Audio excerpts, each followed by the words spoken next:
3 practical side hustles that you can do without any skill whatsoever. You don't need to know affiliate marketing, drop shipping, SEO, none of that. Let's get into it. Number 1, sports official. Now this is one I don't see other influencers talking about very much, but it is an easy way to make some extra cash. And this is a side hustle that I still personally do to this day. So I'm gonna break down what being a sports official is, the pros and the cons, that way you can get a full idea of if this is a side hustle you might enjoy. From city rec leagues, little league, middle school, high school, all the way up until college and pros, they need officials for each sport. Now this leads into my first pro, which is there are so many sports and so many different levels of competition that you can easily work this job year round. You have football, basketball, volleyball, baseball, softball, track and field, so on and so forth. There's so many different sporting events that need officials, which leads to the second pro, which is you can make your own schedule. You can choose what sporting events you want to participate in, and you can choose what games you want to attend. You can pick, I don't want to work this,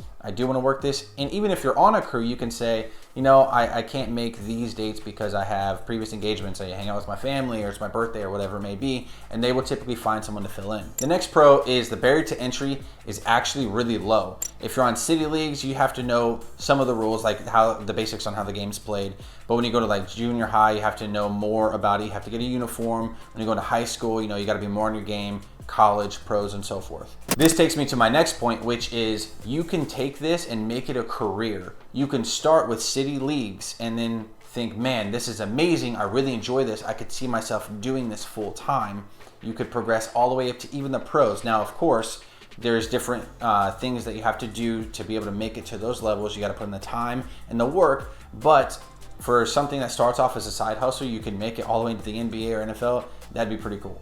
The next thing is overall, everyone that I've worked with has been really nice, especially when I first started and said, hey, I've never done this position in football before, or what am I supposed to look for here? They're very good at helping you out and saying, hey, you probably should have thrown your flag here, you probably should have called this foul, whatever it may be. They typically want you to do better so you're a good functioning part of that crew, that team that goes around and officiates. The last pro is the question you guys all want answered, which is how much can I get paid for doing this side hustle? And the answer really depends on what games you work. If you do city leagues, you get about $20 to $30 a game. Around where I'm at specifically, I get about $20 to $30 a game.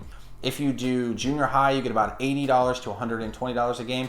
I got $140 at one school, but that's like an outlier. That school district pays really well. But the high school games, like the junior high, I'm sorry, not junior high, the JV and the varsity, I get about $150 a game on average. Let's talk about the cons. As touched on before, you have to know the rules of the game. So it does require some studying on your part and actually making sure that you're up to date on the rules, because each level is different. NFL rules are different than high school rules. The next con is you actually have to register with the state. Here in Missouri, it's called MISHA. So that does cost some money. It cost me about $50 for my first sport, and then it goes down because they want you to keep officiating different sports to like $25 a sport. But when you register, you take a little test. All the answers are online, but again, it helps you study, and they send you the rule books. Again, they're very nice about, you know, they want you to get up to speed and actually know what you're doing.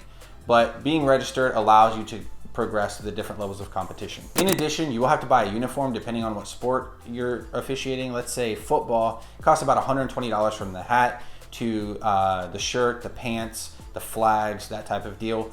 But again, you can make that back in one game. So it's, again, very low barrier to entry. The last con I want to touch on is you actually have to drive to these schools to attend these games.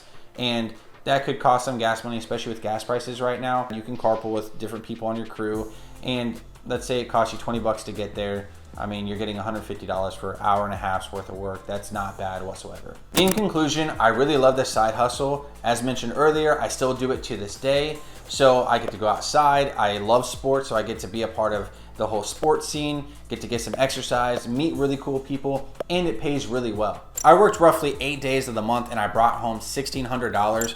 So if this is a side hustle you'd be interested in, make sure you stay tuned, because in the future I will be releasing a video going in depth on how to get started. In addition, you get like funny stories, different crazy things that have happened at specific games.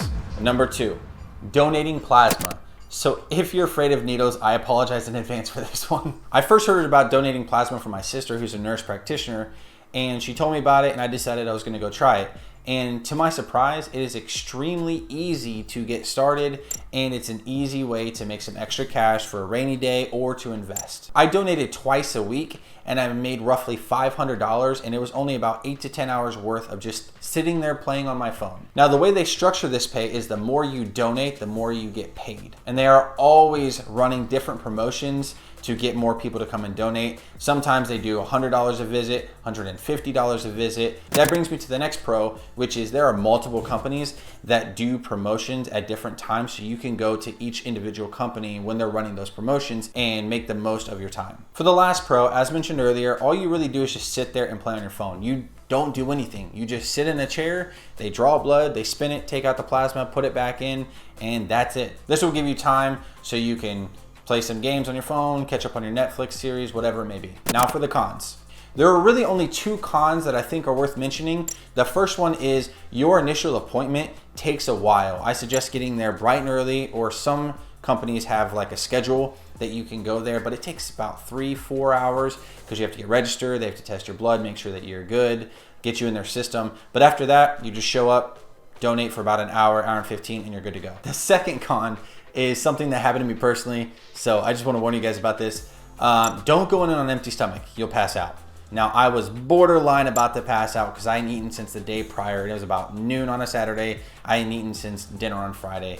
So I got really pale, I was about to pass out. Don't do that, make sure you get food on your stomach before you go in. In conclusion, if you're trying to make some money on your day off, this is an easy way to just sit down, play on your phone, and get paid to do it. If you made it to number 3, do me a favor, hit the like button. Even if you hate this video, it really does help me out. You can comment down below and say I hate the video. Please don't do that. Anyways, let's go on to number 3, DoorDash. Now, I personally prefer DoorDash to Uber because you see all those crazy videos about people who won't get out of the cars, they're crazy customers, they're trying to rob them, whatever it may be. And with DoorDash, I can listen to music, podcasts, or even call my grandmother or old friends in the military that I haven't talked to in a long time and catch up with them. Now, I was a Dasher full time for roughly 3 months, and without tips, just on DoorDash, without the cash tips, I made about $25 to $30 an hour here in the Kansas City area. Some orders didn't pay a lot, some orders paid an obscene amount of money. And when I did this, I was only working like 2-3 hours in the morning, like an hour and a half in the afternoon, and 3 hours at night. So I would only hit the hot spots, and I was making enough money, including those cash tips, to be able to pay for anything that I needed. So you can make your own schedule. All you have to do is hit Dash Now if you're just sitting around, you want to make some extra money, and you can turn it off whenever. Now, a pro, which is also a con, I'll touch on that here in a second, is you can use specific things as a tax deduction. For example, your mileage. I used an app called Everlance, and I was able to say, this trip was for DoorDash, this trip was for business, this trip was for personal, and you can use that on your taxes. Another major pro here is when there aren't enough Dashers, DoorDash will pay you in additional $2, $3, $4, all the way up to $7. For example, I dashed during the 2020 Super Bowl with the Kansas City Chiefs because, again, I'm here in Kansas City, and there was no Dashers because everyone wanted to watch the game. And DoorDash was paying me $7 an order. So if somebody gave me a tip of $10, $20, I would get an additional $7. So it's $27 per order for 5-10 minutes. Some people would pay me $1, some people would pay me $100, depending on how drunk they were. But again, the tips were really good. And on top of that, DoorDash would compensate you if you were constantly running around and they had no Dashers because they wanted to keep you dashing. Other than having to have transportation, the only con worth mentioning is if you feel uncomfortable going into specific places or into specific neighborhoods, don't accept the order.